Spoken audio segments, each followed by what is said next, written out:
Hey guys, welcome to another video. I'm pretty damn excited today. I've never really experienced a classic car before, and behind me I've got a classic Porsche, so it doesn't really get much better than that for my first classic car experience.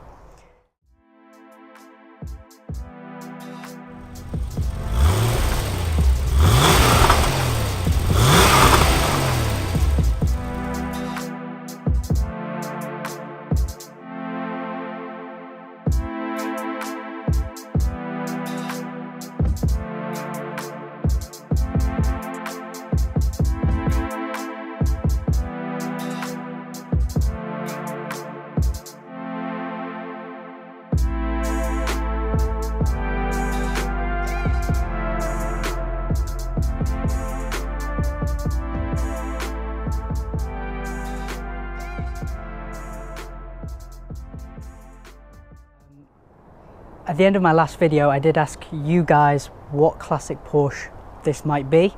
A few of you did answer, but the first person to get it correct was Ian Snedden, I think, so shout out to you. If you managed to get that just on the looks of the car, well done. But if you ran the plates and just found out that way, all I can say is well done again for being the first person to do it. So if you don't know already, this is a Porsche 993 Carrera 4S. The interesting thing about this is that it is air-cooled. It is the last of the air-cooled 911s. I think literally from the year after 1997, the 911s did become water-cooled. You know, what you will find in the back of this is a 3.6 litre engine. At the time of production, it was supposed to have around just under 300 horsepower, about 285. What that is 20 years later, it might have dropped a few horses there. Another interesting fact is that this car is actually the same age as me. Why I've waited this long to kind of dabble with classic cars, I have absolutely no idea. It's not really, you know, I've got nothing against them. I've just never had the chance to kind of get up close and personal with one in such detail, and very fortunate that I've got the chance to do that today. If someone didn't tell me that this was a 993 Carrera 4S, you know what, I wouldn't really have any idea. I'm not a classic car expert. I'm not a classic car expert in any way, shape or form, but are there some telltale signs? Well, straight away I can tell you that on the wheel caps it does say 4S, so that's a pretty obvious telltale sign.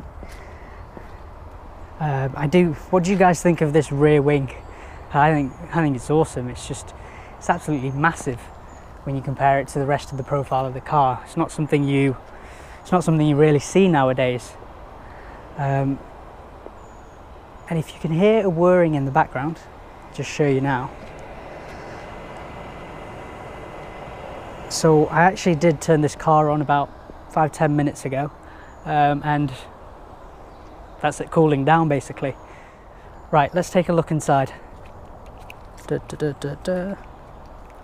Traditional key, immobilizer, as I'm told that immobilizers were the thing back then. Right.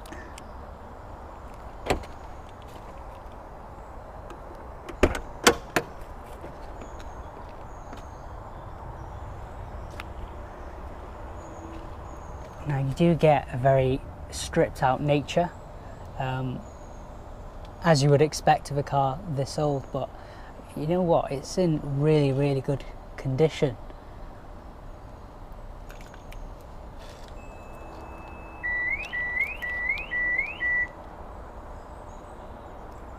I don't know what just happened there.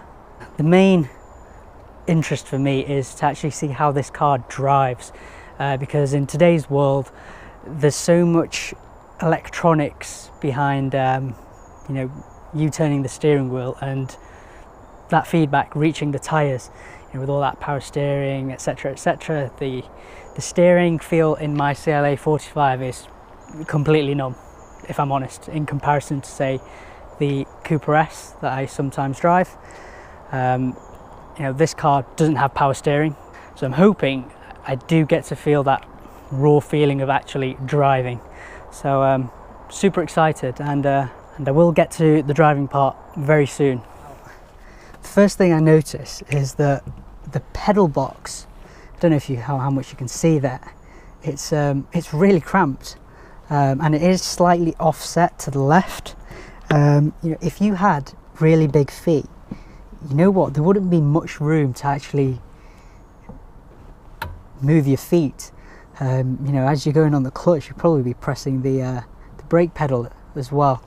The racing cars that I used to race probably a couple of years ago now, the single seat Formula 4s, Formula 3s, that kind of thing, the pedal boxes were absolutely tiny. So yeah, it's straight away I do get a sense of like being in a race car again. You do sit very low. This is a pretty small car, and it does sit very low. So again, more race car vibes, and I love some race car vibes every now and then. So big thumbs up from me for that. Another thing, I haven't been used to driving manuals for a short while, and one thing I do notice, the clutch pedal is actually very deep. So I think I'll have to actually sit further forward than I usually do. Yeah, really excited to actually get this thing on the road.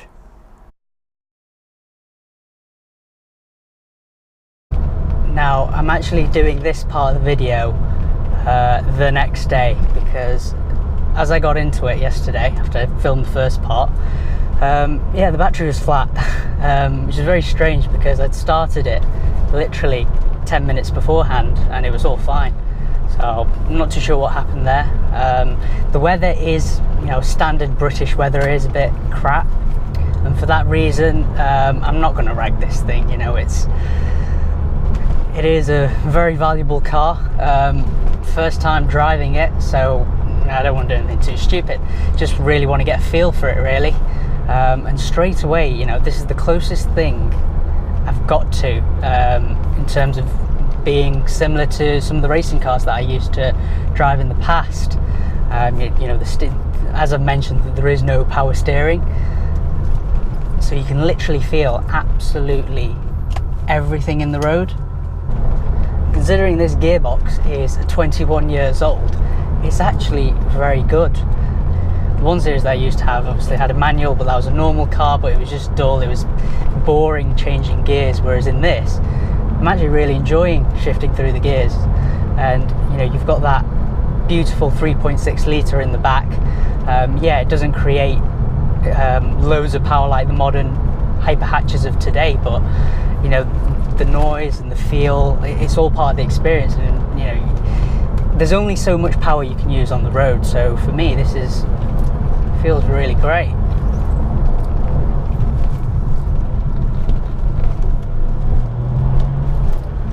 To be honest, it does have some go as well.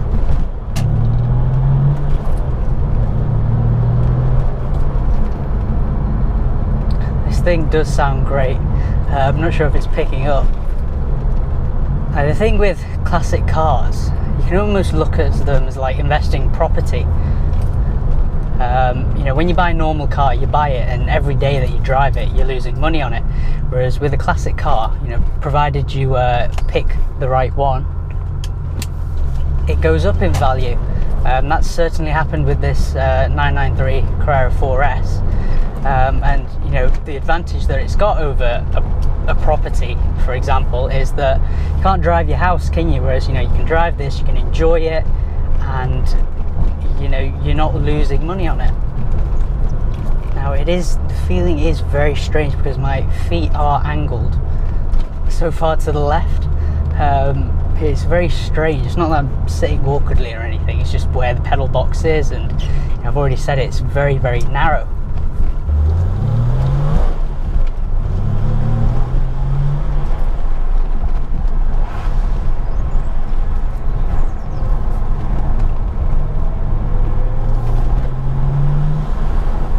Does sound great, to be honest. You know, as much as I enjoy the pops and crackles of my CLA 45, it's got nothing on this. Anyway guys, I know this has been a very short driving section of the video. I do apologise for that.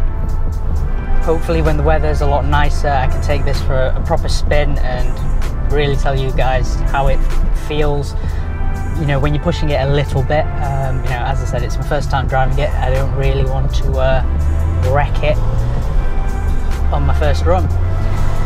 Give this video a thumbs up if you thought it was useful in any way, or just interesting. And I shall see you guys in the next video. Thanks for watching.